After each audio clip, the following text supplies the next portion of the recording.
కవినై కవితనై భార్యనై భర్తనై కవినై కవితనై భార్యనై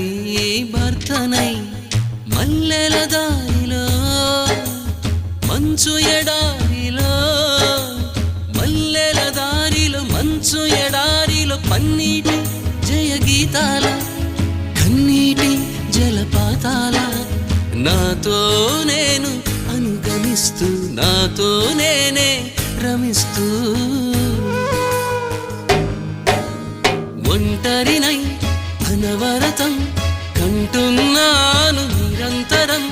కలల్ని కథల్ని మాటల్ని పాటల్ని రంగుల్ని రంగవల్లుల్ని కావ్య కన్యల్ని ఆడపిల్లల్ని జగమంత కుటుంబం నాది ఏకాకి జీవితం నాది